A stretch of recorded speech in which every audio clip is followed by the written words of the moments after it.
right. Welcome back, everyone, to the Bishop's Corner. My name is Philip Reed, and I am the producer for the program.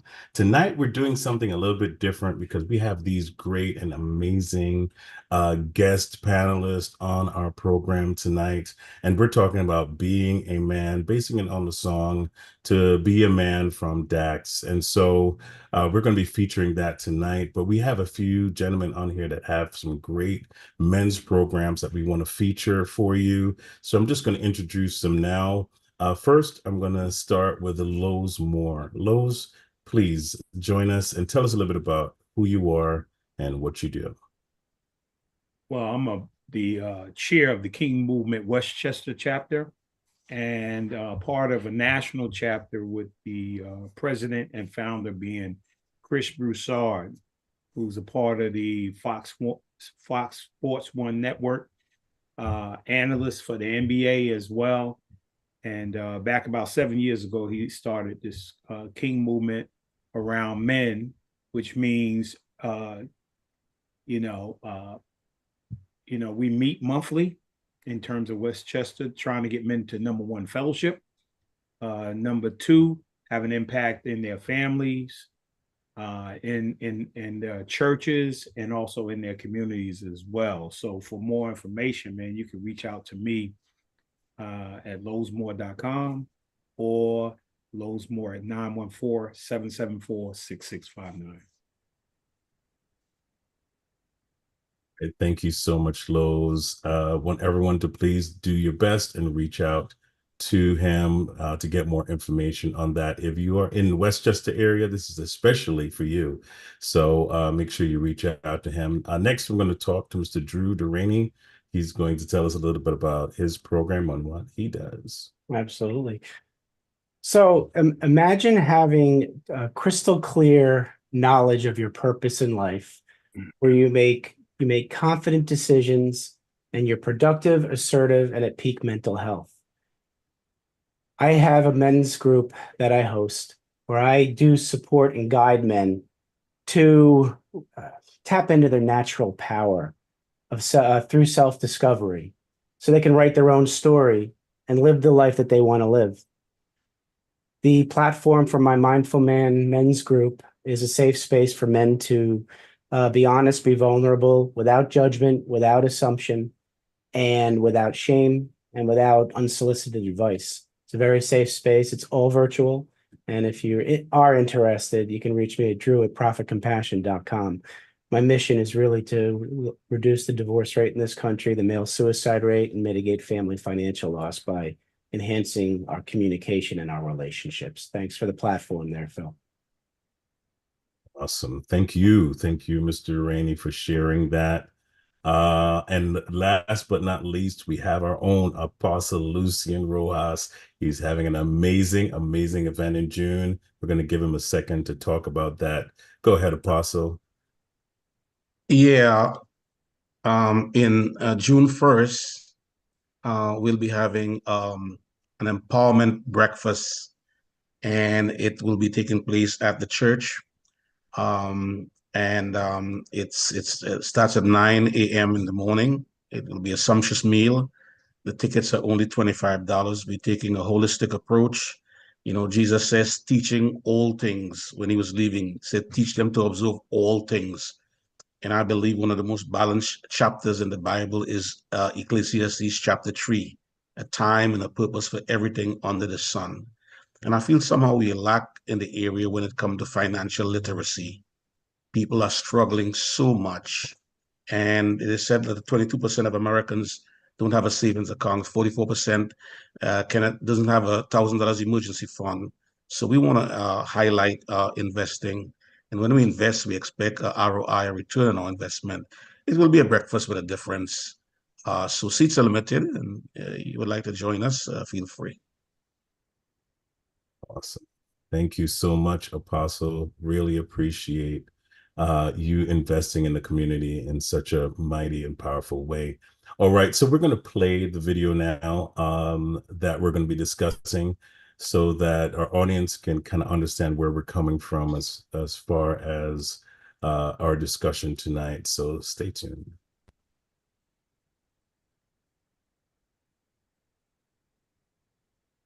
I can't hide myself. I don't expect you to understand.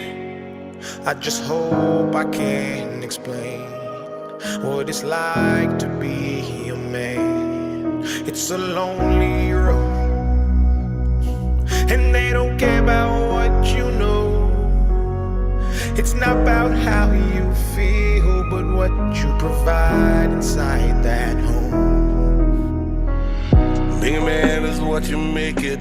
You can't always live up to expectations. You try to please everybody while you struggle, so you fake it and end up out of balance, compromising situations. As a good man, do what he should, man. I'll give everything he has and do everything he could, man. You might find yourself feeling all alone inside a house you built that you don't recognize as home.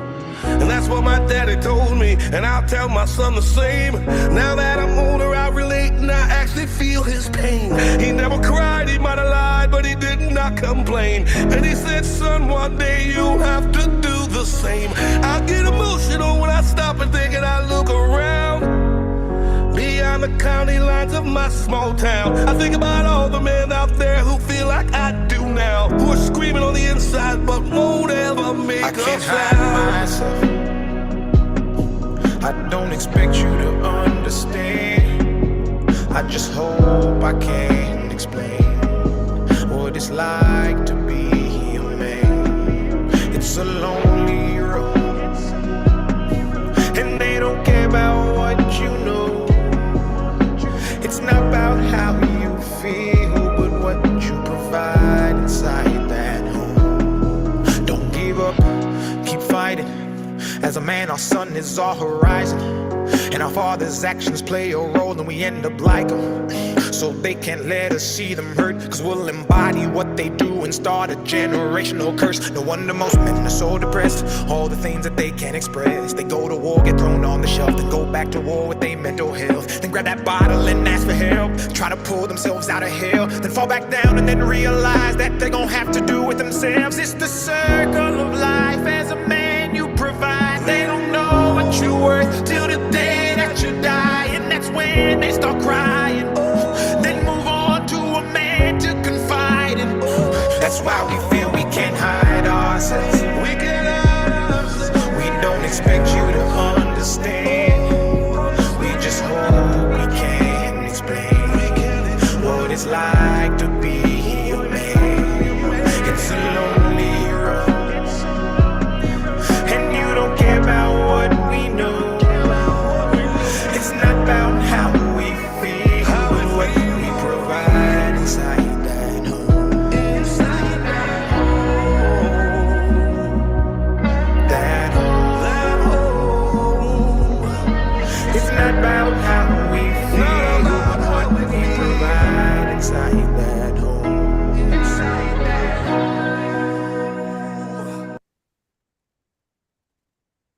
So that was Dax, To Be a Man.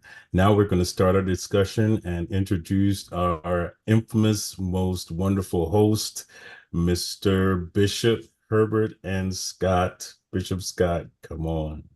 Okay, thank you very much, Dr. Phil. Certainly, it's a pleasure once again to be on the Bishop's Corner. And thank you very, very much for that wonderful introduction, young man. We want to thank God tonight for the panel that we have tonight. We are so honored to have our Lowe's Moore that's back with us. Can we make him feel welcome? Certainly, Lowe's, it's a pleasure once again to have you, sir, on the Bishop's Corner.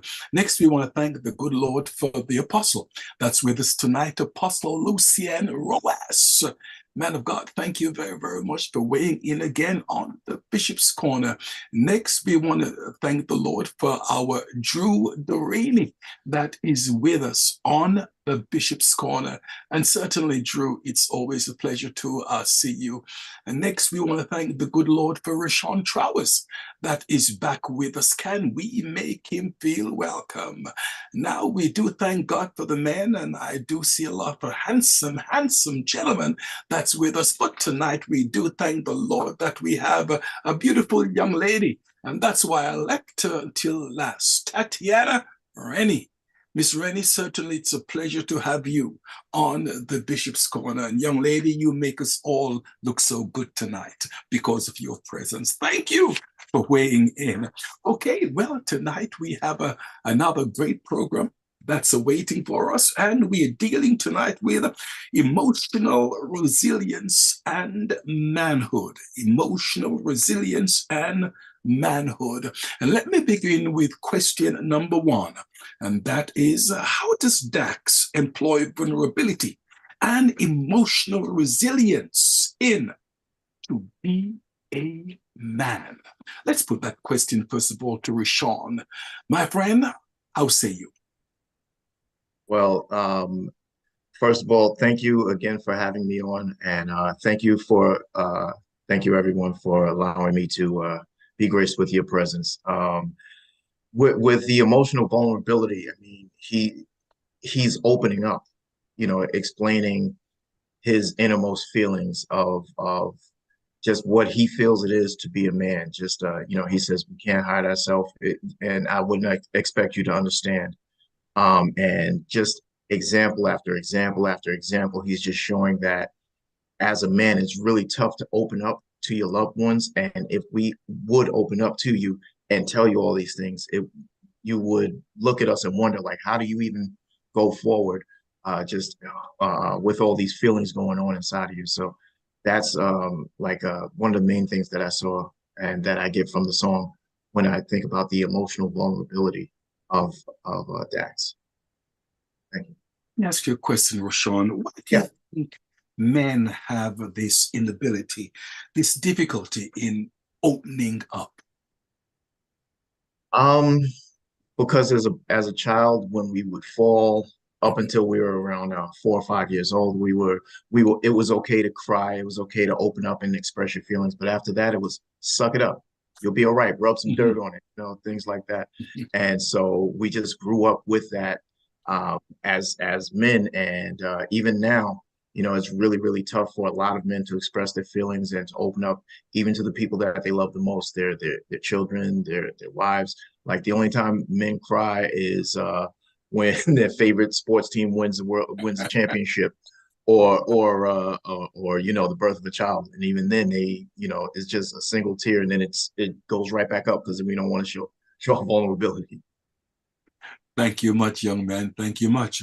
Well, question number one is, how does DAX employ vulnerability and emotional resilience in to be a man? Let's hear from the apostle at this time, Lucien Rojas. Yes, good night, everyone. It's such an honor to be on tonight again with this esteemed panel. It talks about exploring vulnerability, and he was really letting it out and saying we have our struggles, and he was pleading and begging for people to understand man.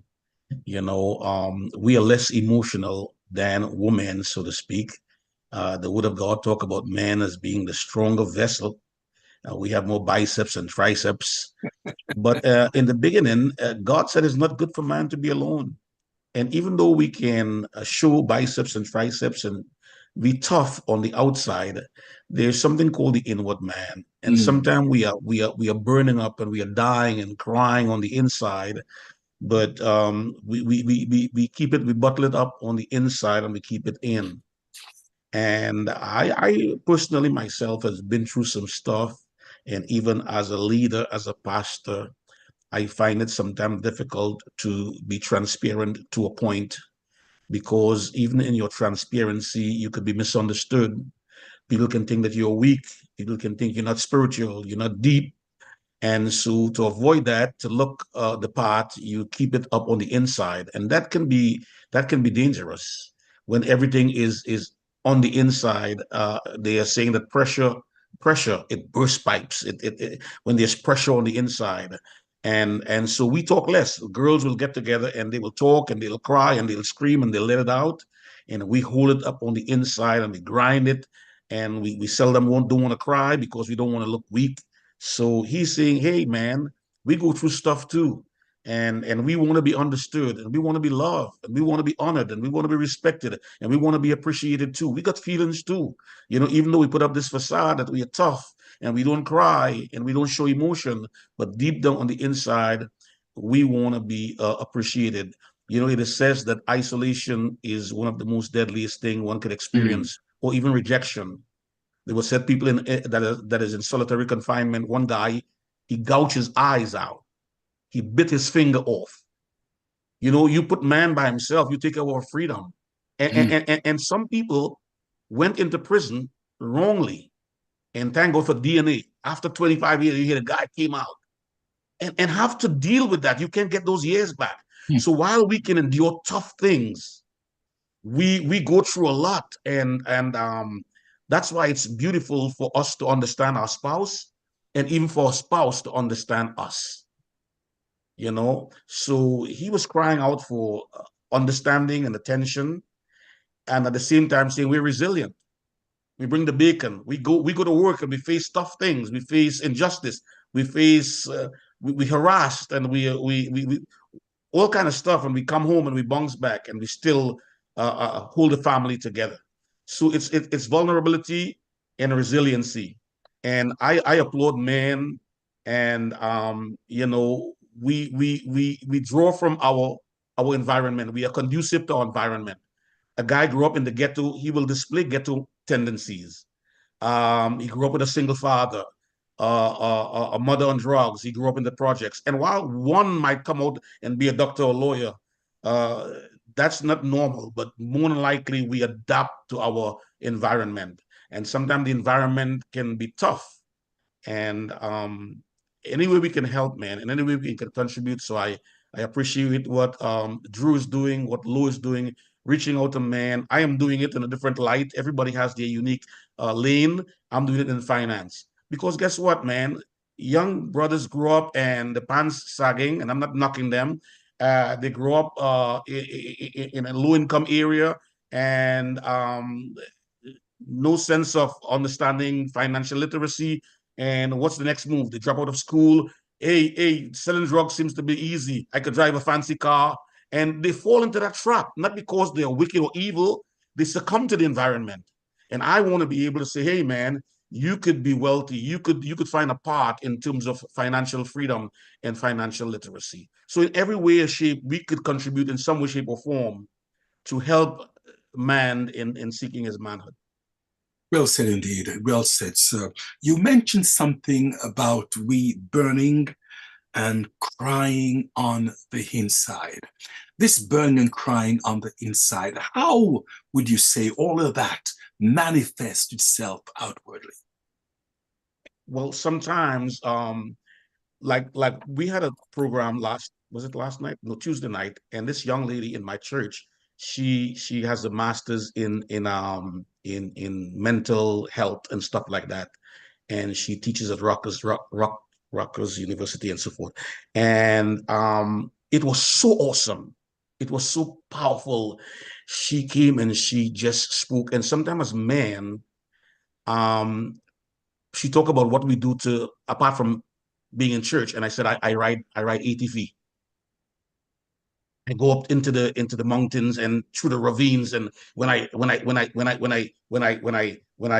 rev the throttle, the testosterone in me, kind of, and I feel like, I let out some of the rage, you know what I mean? That's why they see some of these guys on the football field, they become violent. They go out there and they grab the guy and they knock him to the floor. Yeah, we are men, we got testosterone. So when we keep it up on the inside, if we're not careful and we don't vent, we could vent it in the wrong way. To our wives, to our children, to our community, we could be angry, so it's good to talk. Talking is therapeutic. Mm-hmm. And so when men can come and talk without being judged, though. Because if I talk, you say, wow, apostle, come on, man, you're an apostle, man. You're not supposed to be going through this. I thought you were stronger and deeper than that. And so we need a place, man, where we could vent, where we could talk, where we could be vulnerable and transparent at the same time. So that inside is not going to keep it in. And it's always good to have a good friend or someone that you could share with. I think it's helpful. Thank you very much, Apostle. Well said indeed. Okay, question number one. Let's put that to Drew. Drew, how say you? Well, first, I do have to say I give Dax a ton of credit for being courageous. Now, music is a powerful vehicle to get a message across. So Yes. he used his artistic talents and that vehicle to share his truth. Now, what I find really powerful is that think about if Dax didn't use music and he told somebody in the social media these words. Do you think he'd get such a welcome by not using music? He told somebody this society, I bet you there's a possibility he would have been shamed or canceled or all that stuff.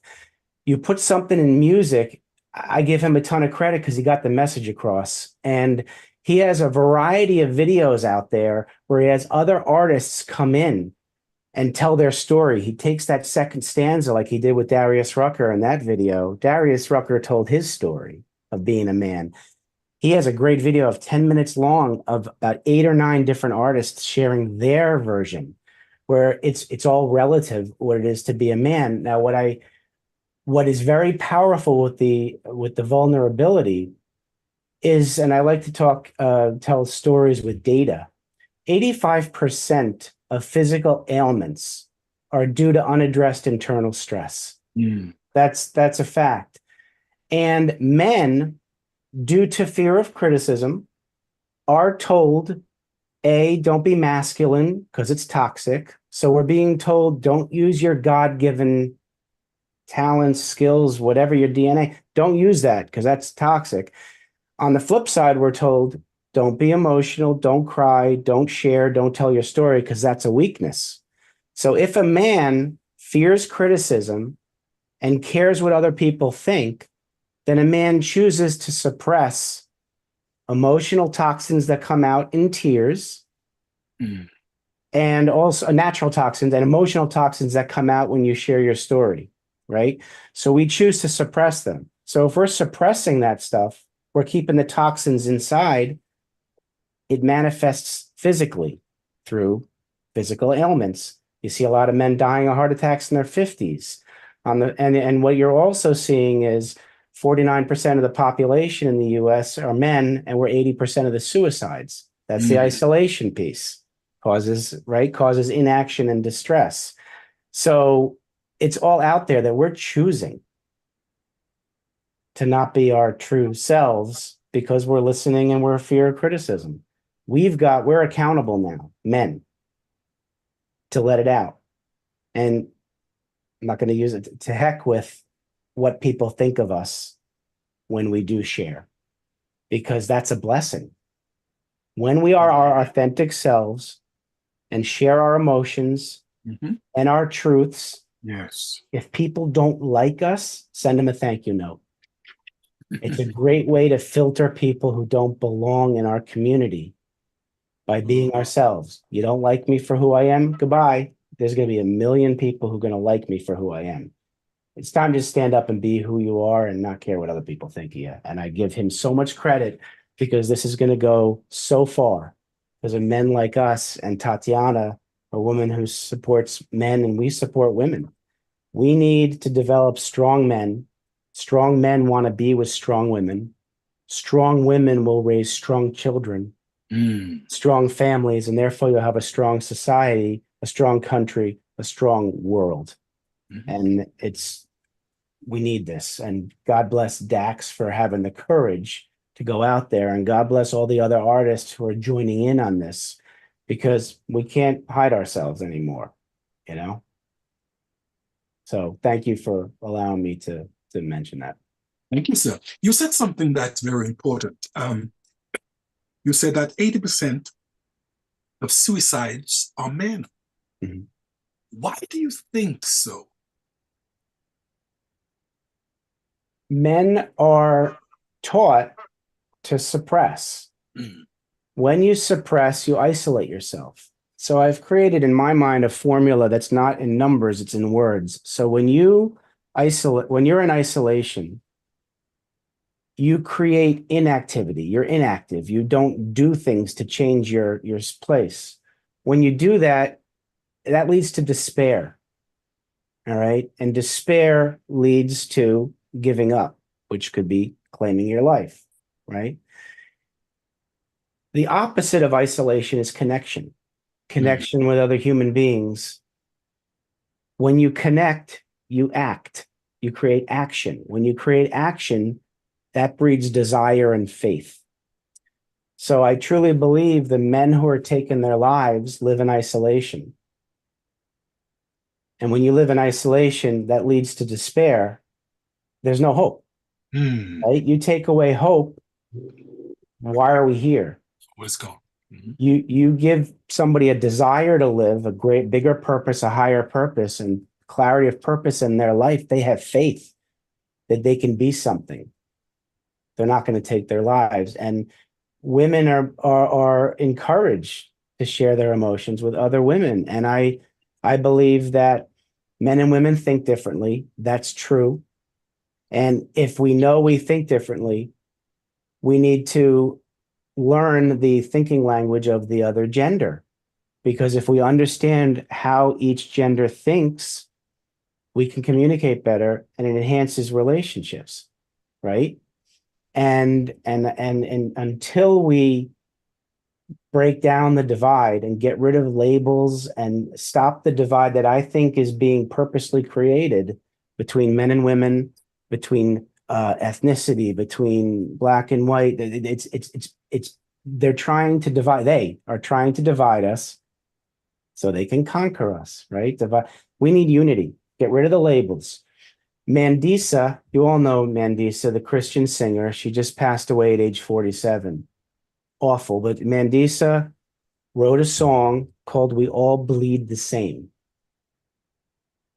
Politically, left and right, we bleed the same. Black and white, we bleed the same.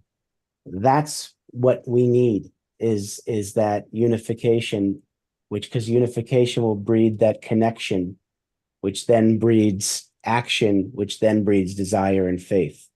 Stop the divide, get rid of the labels, and I think we're going to be okay. And it starts with this kind of discussion. Thank you very much. Well said indeed, young man. Okay, question number one. Let's put that to Lois. Lois, how say you, sir? Yeah, after last week, I had an opportunity, as I explained earlier, before the show started, to listen to the song, a number of times. And I think that was trying to express something that was never expressed in our past. When you talk historically in regards to manhood and fatherhood back in the day, is we were taught, look, hey, no, I think one of the most powerful questions that could be asked is, who taught you to be a man? Right. And so as I was sharing, when I grew up and being able to see my fathers, my uncles, my grandfathers, right, they were my examples.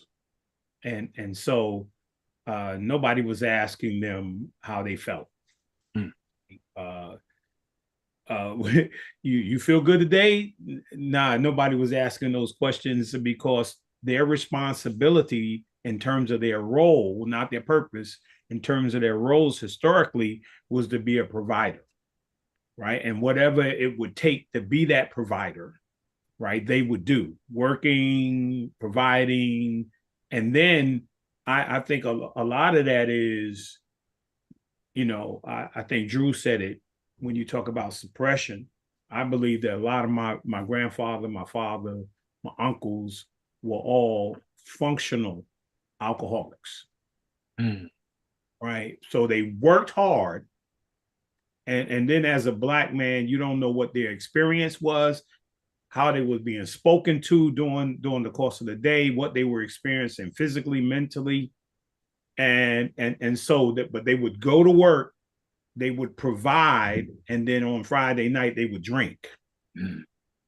Right? And then they would drink Friday, Saturday, and then wake up on Sunday and go church, sing in the choir, and do the same thing over the next week. And so when you hear Dax, it kind of affected me emotionally when you hear him say the things he was saying in there, right? I look back at my uncles and my father and my grandfather. Man, they weren't thinking that. They weren't thinking about being vulnerable. They weren't thinking about emotional resilience. They were just being what they consider as men. I'm just a man doing what I need to do to provide for my family, right? And so now him speaking out like this, me living in, at 60, in my 60s, now I'm saying, okay, wow, I didn't know back then I was supposed to express my feelings, right? So now if you're living in a generation now, if you talking about men now they get to do Dax and many others, we get to say it's okay to ask for somebody to ask how I'm feeling, right? It's okay today. So this is what I call a new man, right? We're trying to develop a new man, right? And hopefully there will be like I said last week, hopefully there will be a balance. When you talk about emotional, being vulnerable, right? Because ultimately you got to be a man, right? So you don't want to be on the other side where you just violence and you don't care about nobody. And you don't want to be on the other side where every moment I'm crying every minute, right? No, we need to find balance and I think that's what we need to be able to do. I hear you. Okay, let me put this question to you, Lowe's, and also to the panel. Anyone that would like to weigh in before we should hear from Tatiana. Would you say that masculinity is a very intricate piece of tapestry? I think it is. I mean, I think it's very important, right? But it depends on who's defining masculinity. Right. And then just for my statements earlier is that, if I'm going to rule over you, and if I think masculinity is I'm going to rule over you, I'm going to dominate over you, I'm going to dominate over women, I'm going to dominate my kids, right? And and I'm going to use it to hurt people and to prove that I'm stronger and bigger. And, masculinity is toxic then.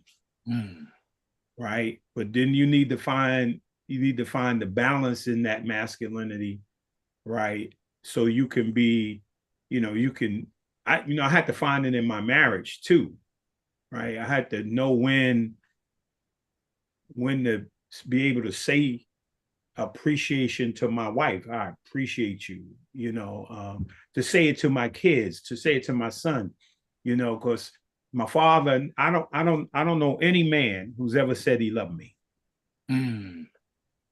Right. But with my sons all the time, and even my son-in-laws now, I have the ability to say, hey man, I love you. I can hug my sons as well as my daughters, but I can hug my sons, or I can hug a young man. I could say, I didn't know what that felt like to have somebody grab me and hug me. Say, man, I really love you, man. Right. So I think that, my son-in-laws, my sons growing up in this era, they will see a different kind of man, but a balance. Anyone else like to weigh in on that question before we should go to Tatiana? Okay, if not, I like the word, Bishop Scott. I like what Lowe's said about balance. Today, when we say balance, or we use the word holistic, sometimes people look at it as not spiritual, that is more or less carnal or secular. But one of the things the scripture said, that the sons of Issachar, they understood the times. They understood their time. What was the order of the day? What was the culture of the day? What was okay? What was normal? What was cultural? And so they understood the time. So what worked for my father and grandfather back in the 60s and 70s, I never heard my father told my mother he loved her. And I really think he did, but he never verbally expressed it. But now it's different. So as Luz was saying, to hug a man and say, man, I love you, brother. this is the time because now we evolve, and some people don't like to hear the word either. Evolve, I think is too secular. And we understand the times. This times we have information, we have data, we have science, we have more understanding. At least the scripture said in the last days, knowledge shall increase. And information is one of the most powerful commodity on planet Earth. So the times of the 80s, we survived that time doing certain things. And we are living in a different time now. And one can be more transparent, one can be more open. There's more resources available for help, for therapy, for counseling. So this time is a bit different from, I would say, the 80s. So let's embrace it. Yeah. Let's embrace it. Anyone else like to weigh in? Okay, well, if not, let's hear now from Tatiana. And we are so happy to have you on, young lady. Thank you. Thank you so much, Bishop. Well, I would like to weigh in a little bit on that. You know, I find it interesting because my dad, who has passed away in the last 2 years, he was raised by his sisters. He lost his parents very early on. So he was raised by all his older sisters and brothers, and he heard the I love yous. Interesting enough, my father did go to the military early on also, but as he became a husband and wife, I mean, I remember as his child hearing him tell us how he loved us and tell my mother that he loved her very much. My mother was very involved with the church, and he used to sometimes get upset because she would be out of the house many nights a week to do activities. And my father would say, I cannot compete with Jesus Christ, you know, like I have to deal with her being out. But hearing all of you and understanding, you know, the role of a man, especially back then, and how it influences the next generation. I'm so fortunate that my dad was very active in all of our lives and his grandchildren, and he has many grandsons, and he would hug them and tell them he loved them, and they vice versa grew up saying it back to him and to their fathers. So he set that example for them that still carries on today, which as a single parent, as I mentioned before, to me, that is so valuable to, you know, have. But anyway, that was me adding on to that piece. Beautiful. As to the song, I agree with Drew. I think that Docs used his platform courageously in expressing his vulnerability, right? And how he stated having a lonely road, no one understanding him, can't show his emotions, can't cry. You know, he was very specific and clear on that vulnerability piece, which is crucial because you see it in men of all ages, you know. It's almost like a stigma. You can't cry. You can't tell anyone how you're really feeling because then their manhood is being challenged, right? On many different platforms, right? By peers, by men, by other men. Men are sometimes their own worst enemy within the gender, right? So I saw that. As emotional resilience, though, I wanted to just go over how I was defining it as the means of bouncing back from a stressful encounter and not letting it affect our internal motivation, right? In his song, you see how he's talking about how a lot of men are broken, right? They turn to alcohol, they serve in the military. I feel like for men, it's accepting that they're broken. Again, it goes to expressing what they're feeling, though, right? And being able to continue to grow with the broken pieces, right? Because that's what resiliency is. is knowing that you went through all of this and this is who you are, but you're still thriving, you're still moving forward. You're looking at the glass half full, not half empty. Like Drew said, you know, there is an 80% rate of suicide within the male population, a lot because of depression, right? Men are suppressing all these emotions. It turns into depression. They don't know how to handle it. They don't cope well. And then they take out, you know, they commit suicide. So it's a really big need to address this topic, but this is how I feel like Docs was expressing it in his.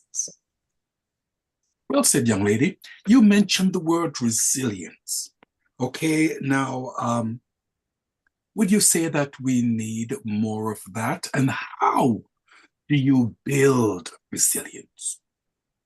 Right. So resilience is, first of all, knowing, right? Your own story, your narrative, right? You know, everyone has a different story. Everybody, in this sense, men, what are the challenges that they're living through? What have they gone through? And being able to say, okay, this is who I am. This is what I've been through. Taking all that and being able to accept that they're not perfect, right? I think because of the manhood perspective, men feel like they need to be this, you know, this courageous hero in the eyes of everyone, their families, society, their peers. I mean, but they're fallible, they're humans. Women we do know how to communicate and express ourselves. We teach our young ladies to be able to cry and say what hurts and what's bothering them. But men, I mean, nowadays we have bullying. Starts at a very young age, you know, and if they don't know how to express this, it just like ferments, right? It carries on, it carries on, it carries on. Now you're broken. Now you're a full-grown adult man. You're totally broken by all these events that have traumatized you along the way. You have to be able to identify that, accept it, collect it, and move forward to be resilient. Mm-hmm. But if you can't address it, how do you move forward from it? Okay, thank you much, young lady. Thank you much. Let me put this question to the men. Men, how do you, as an individual man, build resilience?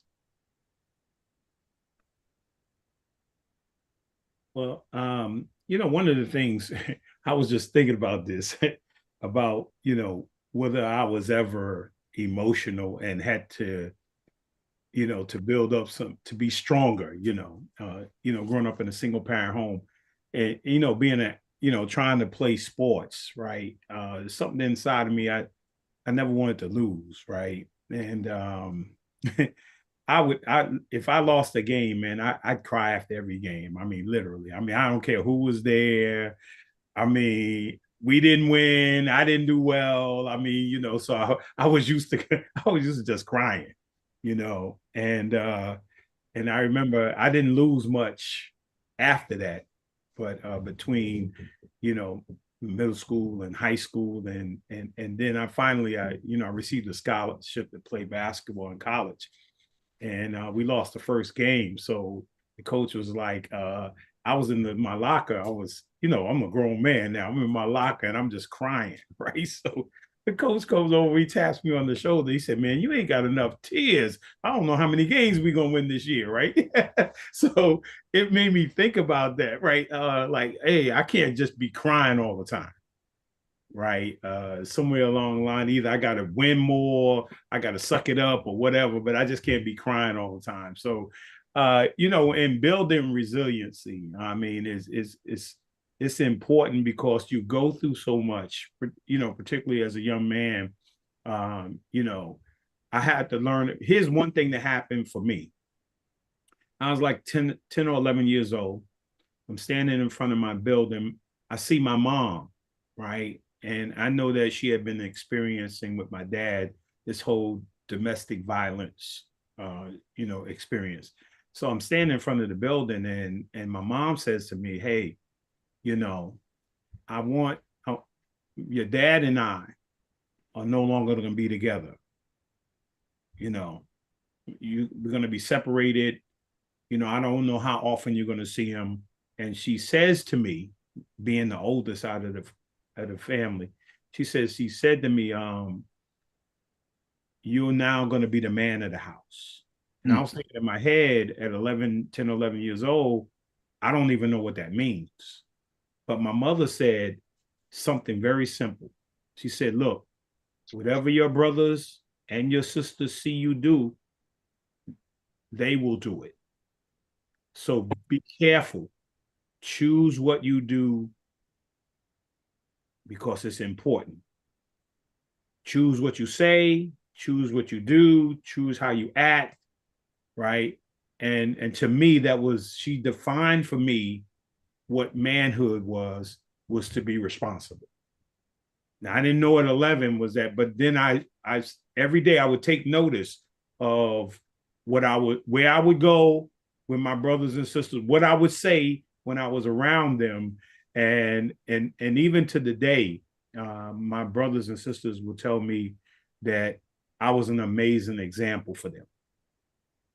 Because if I went to the game or hung out in the street and started drinking, I'm sure 100% they would have followed me, because they thought they wanted to be like me. So they did everything I did, right? And they all became, successful in their own way. So when I talk about resilience, my mother made that statement to me, and I think she just sewed into me something that was very powerful. Anyone else, please? Yeah. Yes. I'd like to expound on what Mr. Moore had spoken about as far as giving the lessons and everything. So my son, when he was in high school and junior high, even elementary school, his mom, his aunt, his grandmother, they would always baby him. And I had to let them know, listen, you're not raising a girl child, you're raising a boy child, you're raising a man. Men are supposed to be independent. They're not supposed to be dependent. You don't want a man being raised who is going to have to rely on you or someone else for everything in life. You have to let him grow and let him learn to fend for himself. And I remember he was in high school, and he was I don't remember exactly what happened, but I do remember the conversation. And I had to explain to him that once you leave these doors, no one cares. The only people that care about you are me, your mom, your grandmother, your aunt, your immediate family. Other than that, no one cares.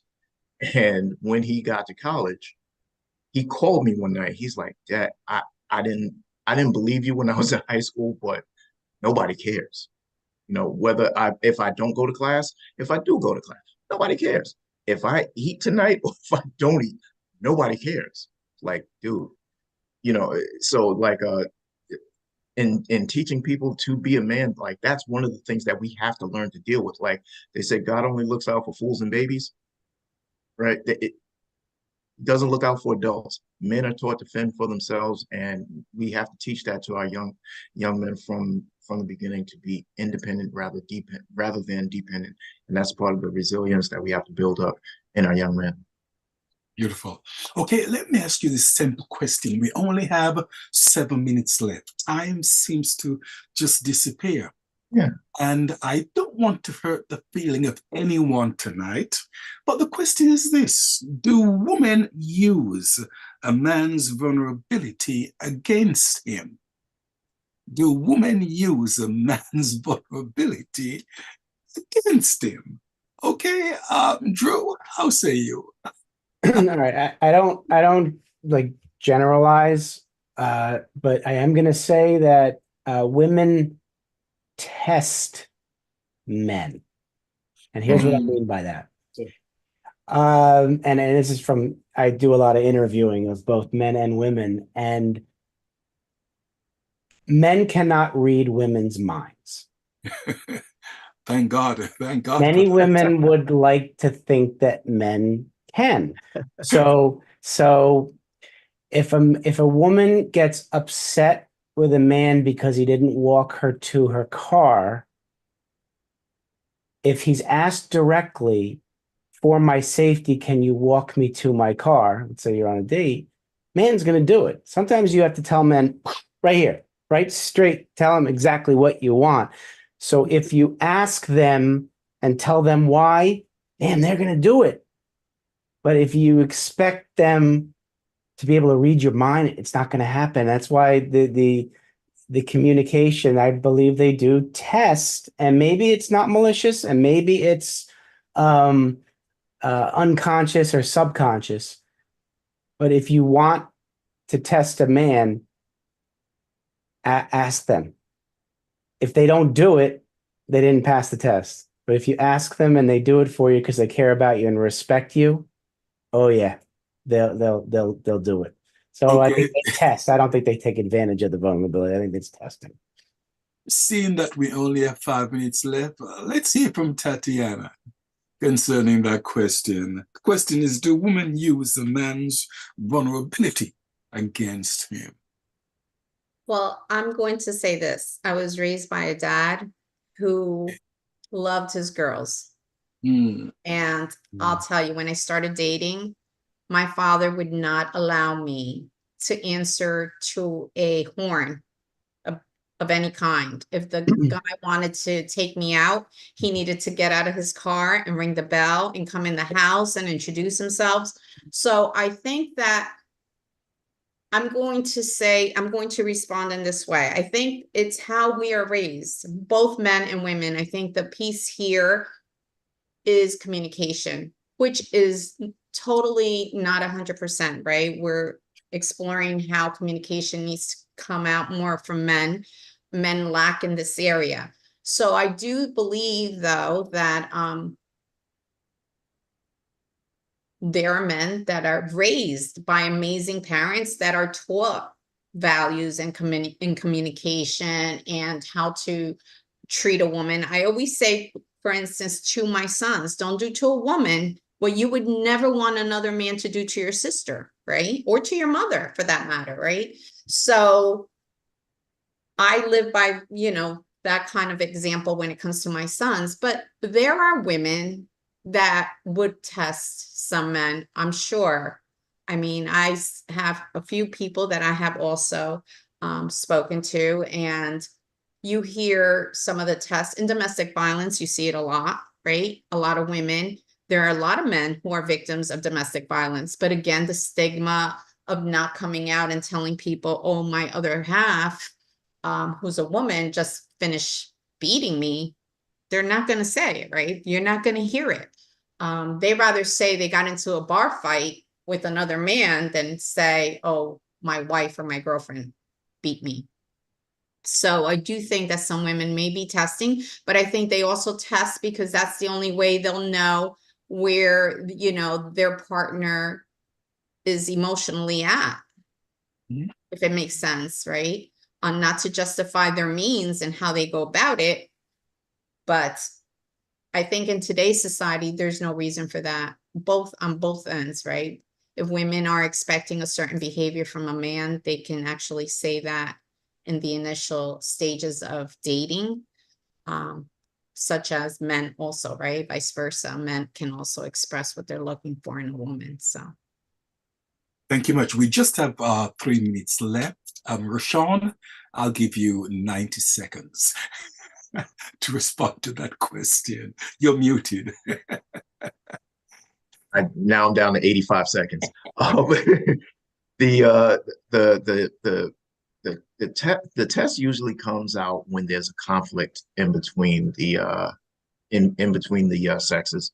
A lot of times because a woman will tend to find something that the man holds dear and then use that to try to leverage the situation or to get things to bend into her way. But men do the exact same thing, but it's typically not something that I've never encountered something like that when there wasn't a conflict.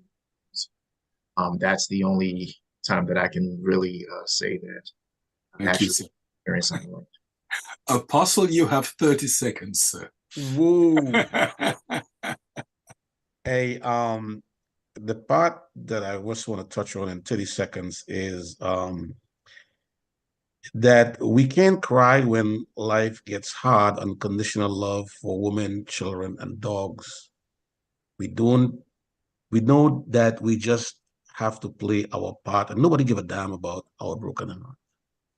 And Tatiana, you said something about women beating men or physical abuse, but it hurts like crazy when a woman takes them out and put down her husband or man after having a hard day's work outside. And I'm saying vice versa is wrong, but I'm saying when we come home and a woman use her tongue, which is powerful, to tell us that we know good, it really, really crushes our manhood. And if a woman, and I love women, don't get me wrong, it's not an attack on them, my mother, my wife, my daughters, but speaking to a man without respecting him, it's such a painful psychological thing.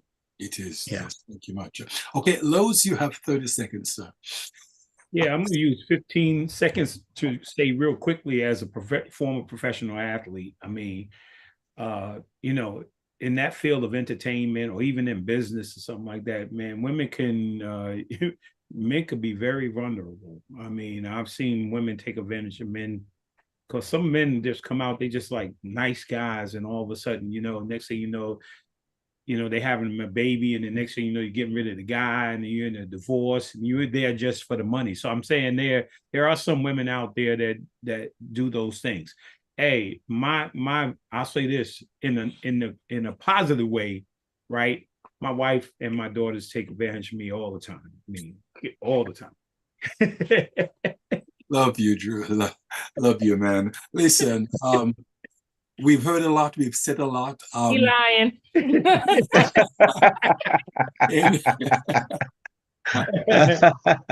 they can get, That's funny. my daughters know how to get in my pocket all the time. They can get. Listen, I in 10 seconds, we've heard a lot, we've said a lot. What can we take away from tonight's conversation? Drew, what can we take away from tonight's conversation? These conversations need to continue. The more we have these types of dialogues, the more comfortable people will be in discussing it. And it's important to come out of your comfort zone and feel comfortable being uncomfortable, because that's when a lot of the growth happens. Thank you much. Okay, Resean, what can we take away from tonight's conversation? These conversations are our therapy. You know, these are therapeutic for everyone who's involved. And if we can have a lot more of these conversations with our friends and also with our families, then that'll do a lot to move everyone forward emotionally and mentally. Thank you much. Apostle? One of the things I love what Drew said was how we can take art and really drive a point home in terms of leverage, in terms of the message. And that was powerful in terms of platform and influence, putting that message in a song. Beautiful. And Lois? My wife came and interrupted me, so I don't know what what the question was. But no, I mean, this is great in terms of the more we hear these things, the more people hear you share, the more we talk about it. You know, that's how we change the dynamics. Beautiful. And last but not least, Tatiana.